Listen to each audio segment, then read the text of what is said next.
So what is appropriate here is low volatility the new norm. And a year ago, we would be asking the exact opposite question. Is high volatility the new norm?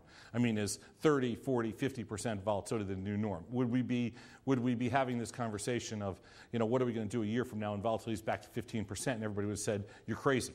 Same thing that they would have said if we said, what are we going to do if volatility, what are we going to do if the market jumps and doubles over the next 12 months? They would have said, you're stupid, you're crazy. Markets don't do that. We don't make V bottoms and double.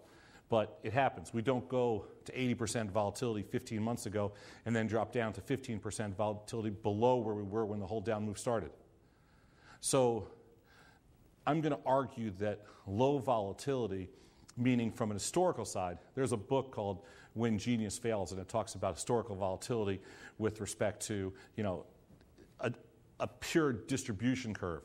And obviously, the reason they wrote a book when genius fails is because genius failed, and no matter how much money you have, you can't catch up to certain moves. Well, it's the same situation here. I believe that you're going to see volatility contract now for the next 3, 5, 7 years. So as traders, I think you always have to think about the markets as if volatility expands, you look for contraction rather than a continuation of expansion, which means that after you have these huge, huge moves, and again, we had this monster move to the downside a year ago. We had this monster move to the upside over the last 12 months.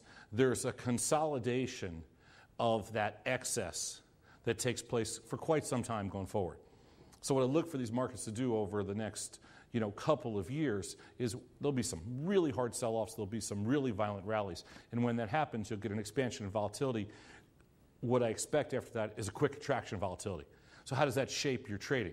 Well, it means that you're not going to get in positions where you're essentially going outside and buying volatility, expecting another, 17-month rally or 9-month sell-off. I don't think that's a reasonable expectation. I think you have these violent moves, and then you'll have a hit, and then you'll have a future of some very measured moves, range-bound trading, measured moves, and I think if you take that into,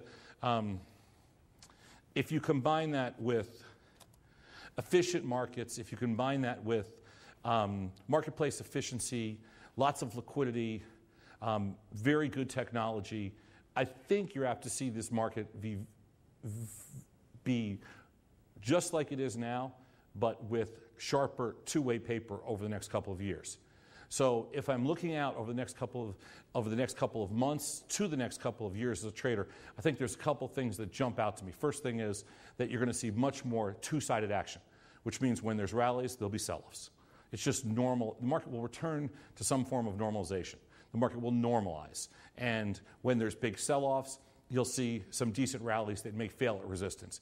You'll see some decent support levels that will actually hold. I think you'll see a better distribution of volume, which means I think over time you'll see the marketplace distribute its volume over a lot more stocks than it is today. Today, almost 20 to 25% of our volume is concentrated to about 10 different names. What happened, it's not necessarily a bad thing.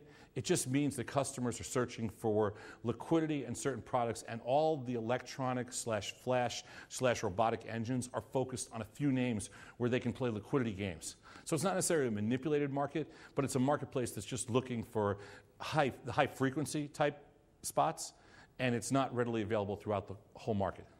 A lot of the high frequency / liquidity went away after the down move. The market's so efficient right now that much of the professional paper, much of the professional buying and selling has dried up.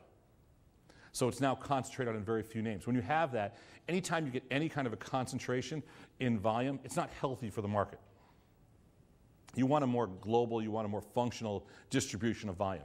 So looking forward, I think you'll see much more two-sided trade, and I think you'll see a much broader diversification, a much broader volume base. And then finally, I think you'll see a return to normalcy with respect to volatility.